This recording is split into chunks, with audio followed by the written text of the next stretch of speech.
It's yellow versus green in the Garden City, Bengaluru. Two gentlemen who ensure that we here on Cricbuzz Live don't feel the blues. Joy Bhattacharya, who's just come back from Virendra Sehwag's all-night-long birthday party. and the man to his right, who is earning more air miles than money these days. That Just is a true. quick check, DK. That's not true. That is true. That is not true. DK, just a quick check. Straight away, if you put me on the back foot, I don't know. As a batter, it's very hard to come out from there. Yes. Quick check. What city are you in? What day is it? What show is this? There have been days when I've actually asked myself that, I must admit. But you are in Mumbai. I think so. Physically? Mentally, where are you? Are you in Dharamshala? Mentally, no, I'm in mentally a good space, must admit. Even though the travel is taking me to various parts of India, must admit, the heart lies where it wants to. And at this point of time, it is in the Cricbuzz studios. Looking forward to chatting with Joyda and definitely to answering the questions that you have. And his happy, positive vibe has also, I suppose, contributed a little bit to India winning 4 games in a row at the World Cup. He's been at every game, haven't you? Every one game I was in Cricbuzz. Oh, yeah, India, of course. Yep. Look, even when you're here, you're always adding to the positive vibe for the Indian team. India won 4 in a row. Joy Bhattacharya, of course, is on a long spell here. Not like Bumrah. Bumrah bowls short spells, but Joy has this ability to bowl long spells here in the Cricbuzz Live studio. Australia versus Pakistan in Bengaluru. Pakistan, I'm sure all of you want to remind them of what happened to them in 1996. Both teams have had contrasting journeys in this World Cup so far. Pakistan at number 4 on the points table. Australia at number 6. Australia lost the first 2, won their third one. Pakistan won the first 2, lost that third one to India.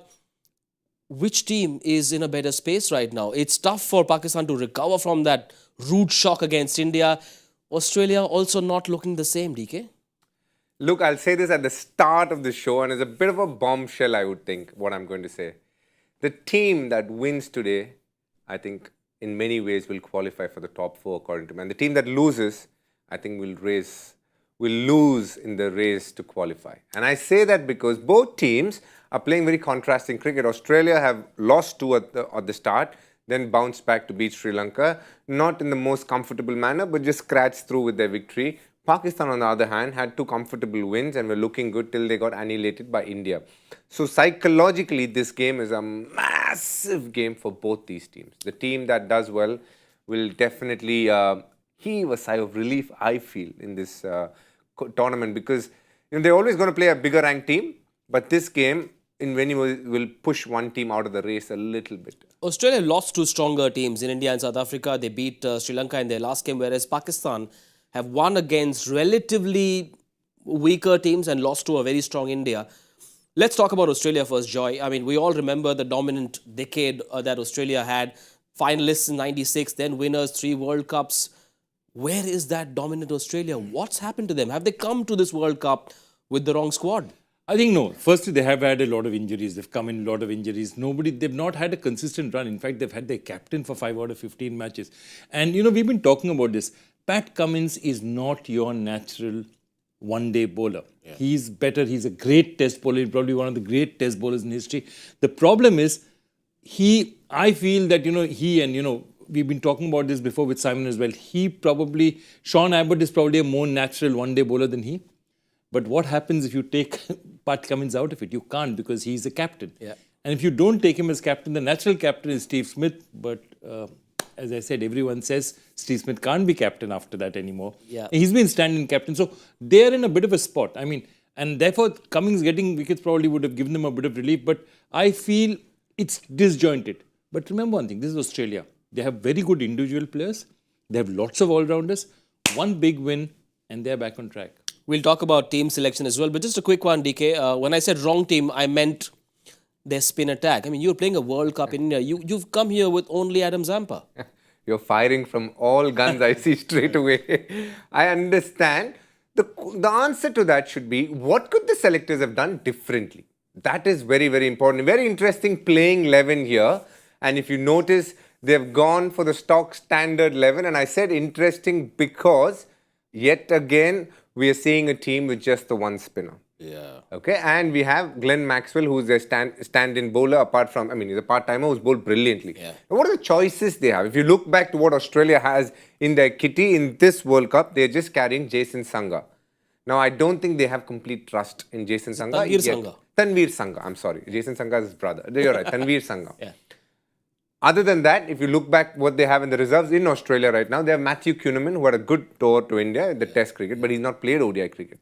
And then the other option is Mitchell Swepson, who again is a leg spinner. They wouldn't want another leg spinner. So they're running short of choices. It's not like they have personnel there and they're not trying to figure out which way to go. Their lack of personnel is showing at this point of time. Just a quick one before we go to the Pakistan lineup. By the way, they won the toss, very, very crucial toss at the Chinnaswamy. They have, as expected, decided to bowl first. Now, India looked at Ravichandran Ashwin. Could they have looked at Nathan Lyon? Nathan Lyon now recently made a statement that I'm ready to get onto a plane. But unless some Australian contrives to get himself injured, nobody can replace. Even Ashton Agar in that sense was a choice that they had. Yeah. And they definitely chose to go with the sense that they felt that Maxwell is giving them enough. Truth being told, Maxwell has done really well for them. Yeah. Okay? And the last match, Zampa has got wickets for them. Yeah. So, look, again, when we are talking about it, when you look at Australia, who have they lost to? India, they've lost to South Africa. They've lost to two top teams that you say are 50-50 games. Yeah. Pakistan, the two games they won, you would have expected them to win. Yeah. Which is why when I say that people say New Zealand is at the top of the table, New Zealand has won one really good game against England. Yeah. The others, they've beaten teams we all expected them to beat. Their three easy games are out of the way. So when you look at that being top of the table, it's very difficult to judge how things are going to look 3 games, 4 games down the road. Yes, a lot will transpire on that topsy-turvy points table as this tournament progresses. Remember, 9 games to play for every team. It's the most ideal World Cup format because the eventual winner would have played and been tested by every team in the world. Pakistan have won the toss and they've chosen to bowl first. Great toss to win. The only change, as expected, DK, Osama Mir comes in for Shadab Khan. A good call? Very good call. And I like what Pakistan have done here. You got to understand, he is the vice captain. It would have been a massive decision, but they have taken the right decision. I think Shadab Khan was struggling a bit with the ball. He has set lofty standards for himself over a period of time in international cricket, and he does have a technical issue. And it is good that they've gone to Osama Mir because he might go for a few runs, but he picks up wickets. Even in that practice game, he picked up a couple of wickets of set batters. And that is what he needs to do today as well. For me, Pakistan have made a bold move, and I really like it for them to move forward in this tournament. They will need to make moves like this. Joy, you've been a part of KKR matches at the Chinnaswamy. Now, just a quick reference to Ian Bishop's pitch report. 63 and 64 meters side boundaries, 76 meters straight. And he said, really nice grass cover. It looks rock hard. The ball will zip through for the fast bowlers. Not much purchase for spinners at all. Have you seen bowlers looking a little more anxious on the morning of a Chinnaswamy match? There's a little patch just outside the Chinnaswamy, it's called the graveyard of bowlers' reputations. All the reputations of big bowlers who came. Yeah. I still can't forget, if you remember the first ever IPL match, Zach was bowling.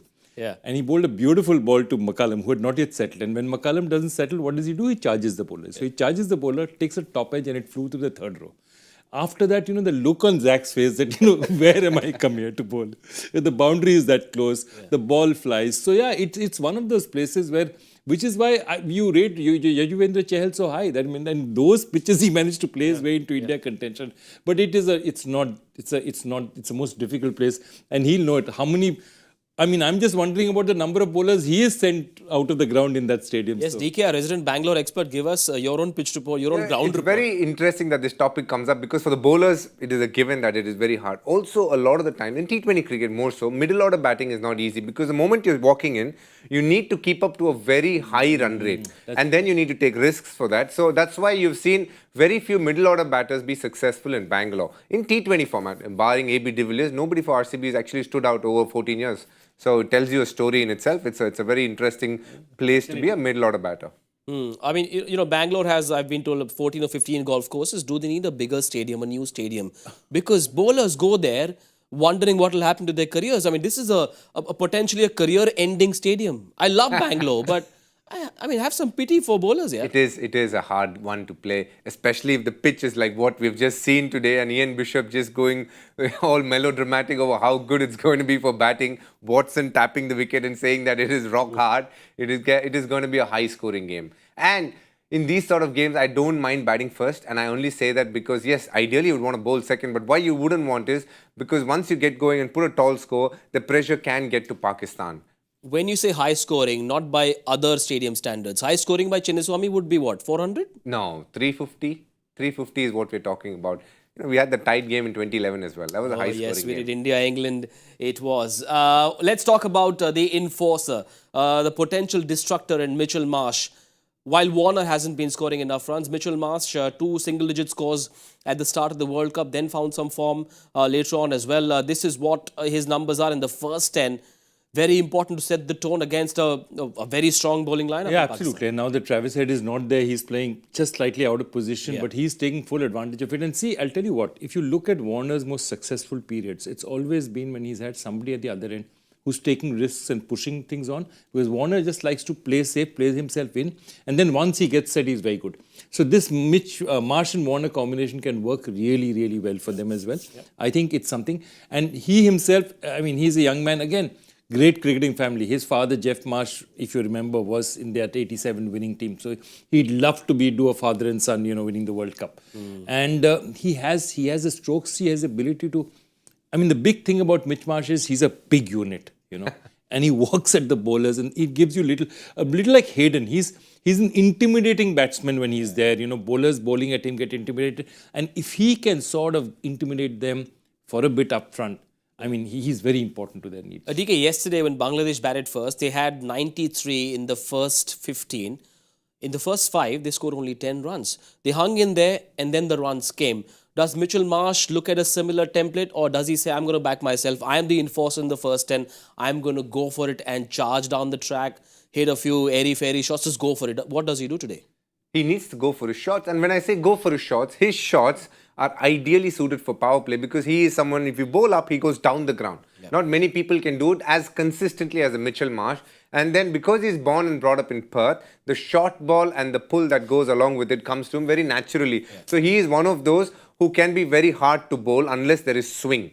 And a bit of seam movement. And looking at that Bangalore pitch, I doubt there'll be too much seam movement. Maybe a bit of swing at the start. And still, Mitchell Marsh should play the shots that he is good at, because that sets the tone for that team. You got to understand, they have Steven Smith and Manus Labuschagne at 3 and 4, who are not enforcers, so to say. So his role becomes that much more important when Warner is not firing as much as they would like. So he is the key batter for them to get to that big total. He can set them off to a great start. Warner is a bizarre story as well, Joy, because 3 consecutive half-centuries against India before the World Cup. And come the World Cup, he's just suddenly gone off the boil. What explains that? 3 matches. Just relax, 3 matches. I mean, Warner is one of those players. I mean, he's completely aware of how this is to him. Against India, he did get runs.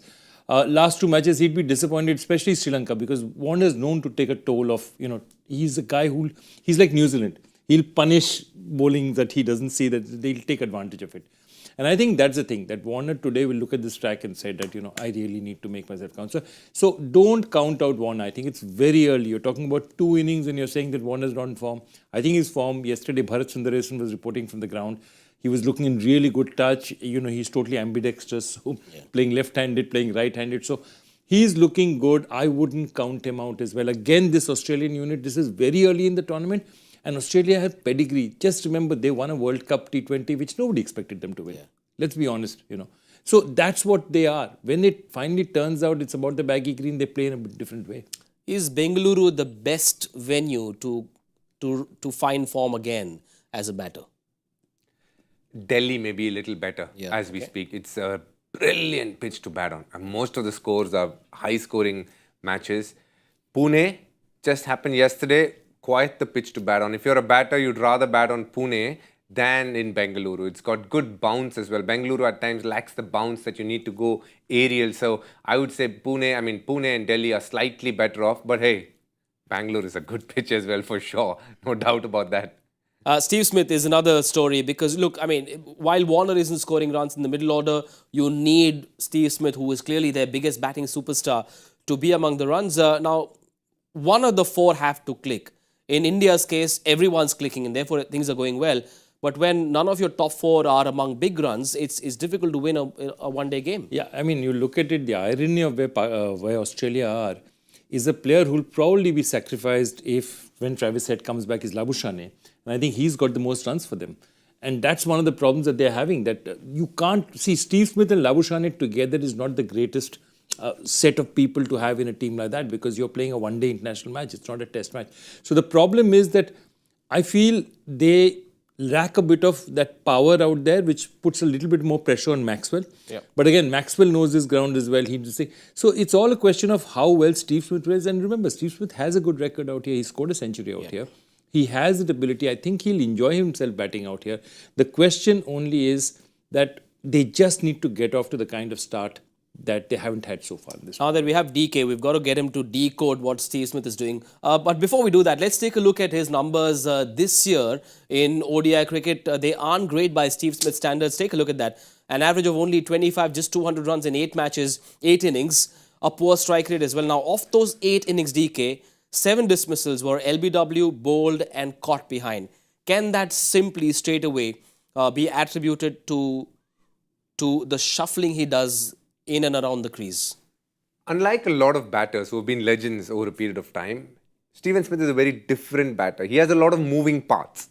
And he is the kind of guy who needs to synchronize everything perfectly to make sure he gets into the best position. A few batters have been like that. If you remember Alistair Cook, his batting was a lot like that. His back foot initial movement, how much it moved behind, how far across the front foot went. These things mattered so much. And the timing of it all. If he did it early, it used to cause a different problem. If he was late, then obviously, as it says, he was late on the ball. So just like that, Steven Smith is a very, very big example of how when you have a lot of movements, at times it can be a hindrance. So when he gets going, things fall in place, it's smooth, which he has managed to over a decade. Now when things are not going well, add to the fact that in ODI cricket you're expected to play big shots a little earlier than what you would in Test cricket. You need to have all of that going around perfectly. And at this point of time, maybe he hasn't found the rhythm and touch that he would like.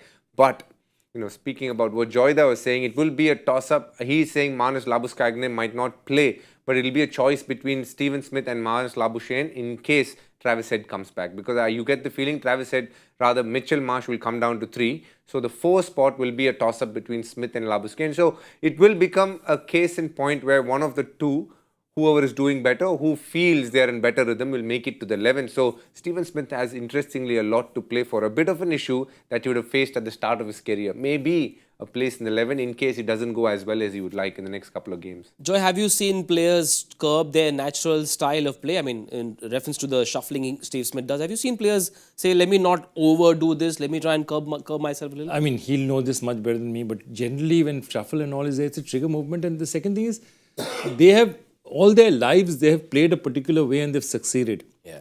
It's like, suddenly Malinga saying that, let me get a bit more accurate, I'll bring my arm from here. It doesn't, I mean, you're not going to change that much. Whatever little I've seen batsmen do, they've tweaked. You tweak what is your natural strength, but you don't completely change your game, not at this age and not. And look, he's one of the greats of world cricket in terms of the number of runs he scored, his test match record. And one of the funniest leaves in international cricket as well, after Courtney World, probably the funniest leaves I've seen. But no, he's a great. And they don't. And he's also a very senior player who's seen triumph for so many years. So he will know what he needs to do in his head. Yeah. Perhaps it might not work in his execution, but I think he's aware of what he wants to do. Also, if I had to give an analogy for that, it's a bit like a race performance car. You fine-tune the engine a little bit. If you change the engine, the car's never the same again. I think that applies very much to Steve Smith as well. And you'll need Steve Smith to be at his best in the middle overs, where Pakistan seem to struggle a little bit. Their spin bowling attack with Shadab Khan and Mohammad Nawaz have the second worst number. 61.6, if I remember correctly, is the average of these two at this World Cup. And so Steve Smith will be such a key element, especially in the middle overs for Australia. True, and they've made the change. Shadab not playing today, Usama Mir coming in. Yep. So it tells us that it's going to be a different leg spinner, one that they've played in the practice game. Mohammad Nawaz, as expected, not picking up wickets, but has been decently economical, which is good for them. Usama Mir will be the enforcer in terms of wickets, and Steven Smith has an opportunity to play a bowler who's probably a little nervous heading into this game. So here is an opportunity for him if he gets past the fast bowlers to do something special. And we spoke previously in one of the shows in Cricbuzz as well. Stephen Smith is a very integral part of Australia doing well. If you remember the 2015 World Cup as well, the 100 he got in Sydney in the semi-final, the intent and the way he went about things was phenomenal. In a high-pressure game to come out and do that out of the world, he's capable of it. It's only getting that rhythm that he requires. I have a random radical idea, DK. I don't know where Virat Kohli is right now. Is he on his way to Dharamshala? Are they still chilling in Pune? Do you want to call him and find out if Steve Smith has asked him for another bat or no? You told us that Virat Kohli gave Steve Smith his bat. It worked, but the runs have dried up. So maybe a couple of new bats from the champion. Maybe I think Virat Kohli's bat is broken and he's using his own now. Right, let's talk about Shaheen Afridi now. That's an area of worry for Pakistan fans. When your premier strike bowler is looking a pale shadow of himself, does he need to be used differently by Pakistan? He cannot be used differently. I think they're using him well. A great case in point again of another player who's not in form. Form is the most beautiful feeling to have as a captain in terms of how your players react to situations. The same Shaheen Afridi, Pakistan were dependent on him in the T20 World Cups. The same Shaheen Afridi today, not firing in the power play means Pakistan losing games. As simple as that, period. And that's why Pakistan have struggled in the World Cup. They pick up early wickets, they're a different team. Shaheen Shah gets hit for runs in the power play. They are a different attack completely. Yes, especially in the absence of Naseem Shah, you want Shaheen Afridi to be at his best. Does he give you the impression from a certain distance that he's maybe trying too hard? Or feeling the pressure of He's feeling the pressure carrying definitely. attack? He's feeling the pressure definitely. And the problem is that, again, Pakistan, the reason they're so dependent is that their spinners can't do anything in the middle. So Harris Rauf has to bowl at the end as well. So you can only use only 3-4 overs of Harris Rauf, which means that if Shaheen Shah doesn't get runs, basically doesn't get wickets, from 11 to 40, the Pakistan team is getting plundered. Because their spinners are unable to put the brakes on. So it's very vital for them. He gets wickets and gives his middle order bowlers, middle 11 to 40 bowlers a bit of a break. He's not being able to do that. And I think that's the point, that you are putting yourself in a situation, there's so much expectation. You've lost your opening partner. Naseem Shah and he was a very good opening combination. So I think there's a lot going on in his head. But again, what DK will tell you, that form with players is one of those things. He bowls one beauty, gets a couple of wickets, everything turns around overnight. It requires just that much to change a game. You covered the India-Pakistan game. Did you notice anything when you saw him running in? Is he running in differently? Is the rhythm not there? From the time he's come back from the injury, Manish, I think he has not found the rhythm that he's looking for. He bowled well in England. In the 100, he got 3 wickets as a hat-trick in a NatWest Blast game. So in T20 cricket, he was able to do it. But what has been alarming is the drop in pace. If you look at the stat that was put up, and I looked at it and went, wow, 140 plus balls, he bowled 30% of 140 plus balls in a spell. Now he is bowling 14%. That is a tremendous difference. So we're talking about 15 balls becoming literally 6 or 7 over a 60 ball period. So that is very worrisome. Now for me, that says from the injury, probably he is not very sure of himself, or that injury is probably troubling some part of his body still, that he's not able to go through and bowl what he's doing. Because as a bowler, when you get an injury, or for that matter, if you're a player and you get an injury, it always takes time. Sometimes you recover fast, you recover well, you hit the straps running, like how Jasprit Bumrah has done. And you can see the difference. I think Shaheen Afridi still grappling with that, and the fact that a lot is expected out of him. And the most important thing, he is the kind of bowler who needs the rhythm in terms of his run-up. And then his wrist gets into a good position, and then you see the ball that he bowled to KL Rahul. Visualize that. That's the ball you want to be bowling. That has not come because of the late swing. That's not happening. And that is because of your delivery stride or your jump, or at times where you release the ball. So all these things play a part, and he is feeling the heat on top of that as a Pakistani spearhead of this attack. India chased down 191 in Ahmedabad in about 30 point something. This bowling attack can't be judged on the basis of that bowling card. It's a lot better, far better than it seems on these scorecards. I mean, look, when we went into this World Cup tournament, Pakistan was regarded as one of the best bowling sides in the tournament. And look where they've gone. One injury, one player out of form. Therefore, Harris Rauf finding a lot of pressure on himself.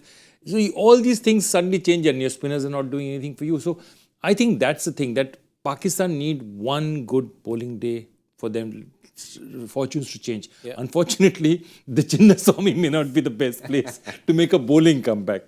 Who's your go-to? I mean, as an outsider, if you were picking a fantasy team for this match, who are the Pakistanis that you would surely want, and who's Babar Azam looking at saying, you are going to win me this match on this absolute batting beauty? No, look, I'd look at Rizwan definitely. And no matter what it is, I know he comes later in the order, but somebody like an Ifti can clear these boundaries with a lot of ease. And I think he'll enjoy playing the spinners out here. So I think in terms of bowling, I think for me, Haris Rauf is the bank. Pakistan side, Haris Rauf is my bank. Definitely somebody who will give you a lot. Let's get a game plan in, a bowling game plan in for Pakistan. Let's pull up the Pakistan 11. Usama Mir has come in and been told that he'll get some extra bounce on this pitch as well. DK, very quickly in 2 minutes, if you could give Pakistan their bowling plan, what lengths to bowl, what not to bowl. Remember they bowled short at Rohit Sharma and he clobbered them on the onside. 6 sixes in that match against India. What is Pakistan's bowling plan going to be today? Look to bowl full to Mitchell Marsh. He's gotten out LBW. He is a candidate initially in his inning. Again, David Warner, susceptible to the short ball up front. Use the pace that you have. All three bowlers bowl 135, 140 plus. It's always a good option against Warner early in his innings. So these are two good options to start. You get a couple of wickets in the power play, you're smiling and the game changes. But for me, if I was Pakistan, the one thing I'll be looking at is Shaheen Afridi to fire. He has the ability to pick wickets early, and then Haris Rauf does his magic, followed with a little bit of help from Usama Mir. And then we're talking, interestingly, among the three fast bowlers for Pakistan so far, the best has been their replacement player, Hassan Ali. He's been their best bowler. We don't speak about him enough, but he goes little unnoticed. He was expensive against India, but against other teams, he has done well.